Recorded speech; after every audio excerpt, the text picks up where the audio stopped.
लक्ष्य आगाज से अंजाम तक।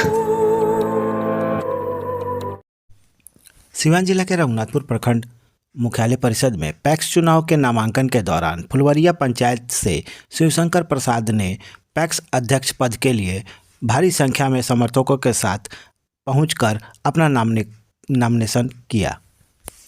आखिरी दिन है और आखिरी दिन में फुलवरिया पंचायत से लगातार 3 बार पैक्स के कार्यकाल पूरा कैला के बाद चौथा बार नॉमिनेशन करा रहा बनी शिवशंकर सेठ जी के नाम से प्रसिद्ध और यहाँ के डायरेक्टर भी रह चुकल बनी कोऑपरेटिव सीवान के। हमनी के पीछे अभी बानी नॉमिनेशन करा के बाहर निकल बनी। सेठ जी नॉमिनेशन करा चुकल बनी और बड़ा भारी हुजूम रउआ पंचायत से बाहर के लोग भी रउआ समर्थन में जुटल बा। जी जी क्या कहे के चाहब लोग जो जुटल बा समर्थन देता जो आदमी बढ़िया बा उनके समर्थन देबे करला। हां 3 बार लगातार रहुआ अपन कार्यकाल पूरा कैले बनी, चौथा बार में का उम्मीद बा? चौथा बार जन बचल हो तन कार्य का पूरा करबो, जन बचल हो तन कार्य पूरा करबो।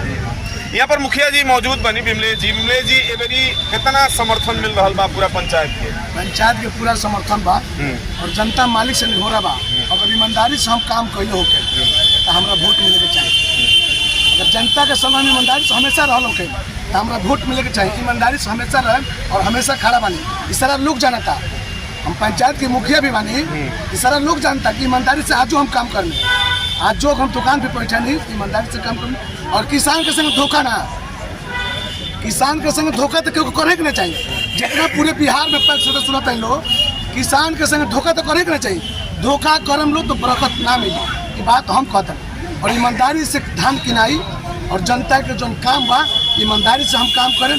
और यूरिया समय से हम दिले बानी, यूरिया अगर हम पता कर ली पूरा प्रखंड में कहीं के लोग होके जरा के सेवा में हम नहीं लागल होगी, आज जरा के सेवा हम ना कैल होगी, हम सेवा कैले बानी। और हम भीख मांगे पूरे अपने पंचायत में जनता से वोट मांगता नहीं कि हमारा वोट मिले के चाहिए। और ये फिर जीते तो हमारा गोदाम बनाए के बाद और जनता के धान किने के बाद। लेकिन विपक्षी लोग आरोप बार बार लगावता कि ट्रैक्टर जौन बा किसान के काम में यूज ना आवेला। विपक्षी के काम बा कहल, हमारा काम बा सुनल। जनता मालिक, हम तो मालिक से कहे, हमारे विपक्षी से का मतलब बा? हमारा वोटर जनता मालिक से मतलब बानू। काम कैले बानी तो पूरे प्रखंड को बता दे कि राजपुर के मुखिया पैक्स अध्यक्ष शिवशंकर प्रसाद अगर हम काम ना कैल होगी तो हमरा के जन करता आज जो काम कर तैयार बने। बिल्कुल सेठ जी के विमलेश जी के अगर बात की जाए तो यहाँ के सिर्फ अपना पंचायत के ना बल्कि पंचायत में यहाँ के वर्षक के हिस्सा लेनी अनिल सिंह जी मौजूद बनी। क्या कहे कि चाहे वरिष्ठ नेता है रघुनाथपुर के शिवशंकर सेठ जी के समर्थन में जब पहुँचल बनी तो शिवशंकर सेठ जी के हार्दिक बधाई बा। यहाँ का चौथा बार पुनः जीती। अब फुलवरिया के जनता सबसे आग्रह बा हमार, हमू बहुत लोग के सेवा कैले बानी, बहुत लोग हमारे साथी लौकत भी बा।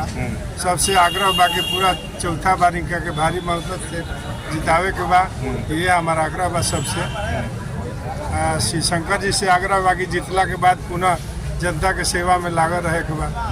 बहुत बहुत बधाई बा। बिल्कुल फुलवरिया पंचायत के लोग से क्या निवेदन करेंगे? निवेदन ये करब हाथ जोड़ के अगर हमारे से गलती भइल हो क्षमा करें, हमरा के भारी मतों से विजयी बनाई। हम ईमानदारी से किसान के सेवा करें, ईमानदारी से हमें कोई दिक्कत नहीं। चलिए शिवशंकर सेठ जी नामांकन करा के अभी लौटल बनी और भारी जन समर्थन बा। घुमा के दिखा था कि चारों तरफ हिला ये फुलवरिया पंचायत से लेके रघुनाथपुर पंचायत, राजपुर पंचायत, दूर दूर से लोग यहाँ के समर्थन में आयल बा। संठी पंचायत से भी लोग आयल बा और रहल बा कि ये बार फिर से चौथा बार यहाँ के खिलाफ फतह करे जा रहल बनी। तो हमने की तरफ से भी शुभकामना रही, बहुत बहुत बधाई।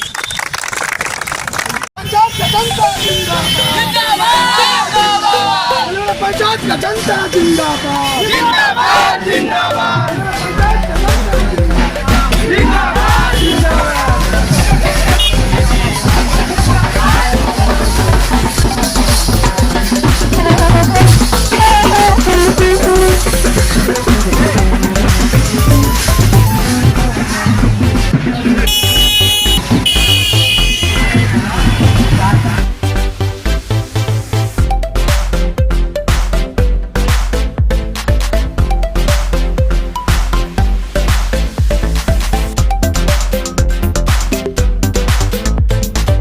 लगातार ताज़ा अपडेट्स पाने के लिए, खबरों के साथ जुड़े रहने के लिए देखते रहिए लक्ष्य समाचार। धन्यवाद।